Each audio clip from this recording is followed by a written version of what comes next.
Oke pemirsa, sekitar pukul 4.55 sore waktu Washington, mantan Presiden Donald Trump meninggalkan gedung pengadilan federal di Washington DC setelah dakwaan atas tuntutan upaya membalikkan hasil pemilu 2020 dibacakan kepadanya. Total 30 menit sidang pembacaan dakwanya dilakukan.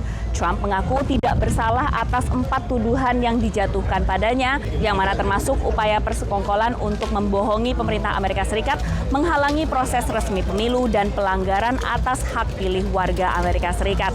Dalam sidang kali ini, Trump juga diminta untuk memilih tanggal hearing atau pemeriksaan perkara pertamanya yang akan dilakukan pada tanggal 28 Agustus, 25 hari dari hari pembacaan dakwaannya hari ini.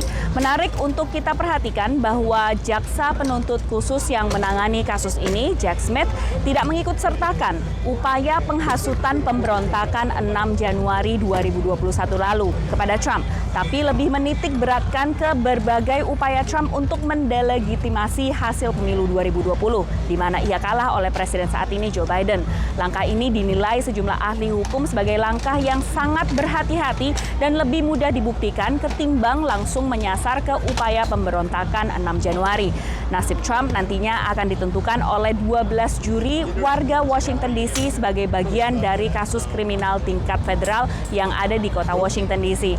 Ini adalah pembacaan dakwaan ketiga terhadap Donald Trump dalam 4 bulan terakhir. Sebelumnya, Trump tersangkut kasus pembayaran uang suap ke bintang porno Stormy Daniels dalam tuntutan kriminal negara bagian New York, dan Juni lalu ia didakwa atas kelalaian penanganan dokumen rahasia pasca masa jabatannya sebagai tuntutan kriminal federal.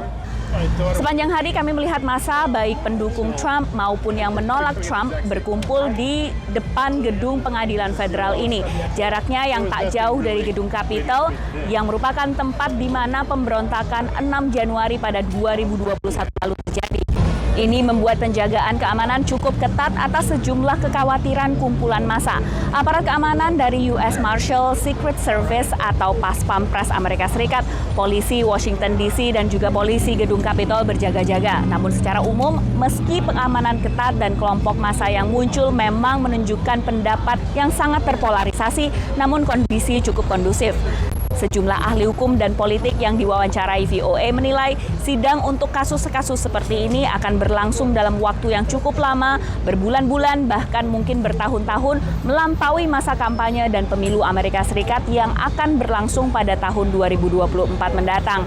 Untuk sementara, bagi Trump yang masih akan mencalonkan diri sebagai kandidat presiden dari Partai Republik, berbagai tuntutan hukum yang dihadapinya ini tak akan menghentikan langkahnya sebagai kandidat, bahkan jikapun ia terpilih sebagai presiden pada tahun 2024 nanti, ia masih akan bisa menjabat menjadi presiden.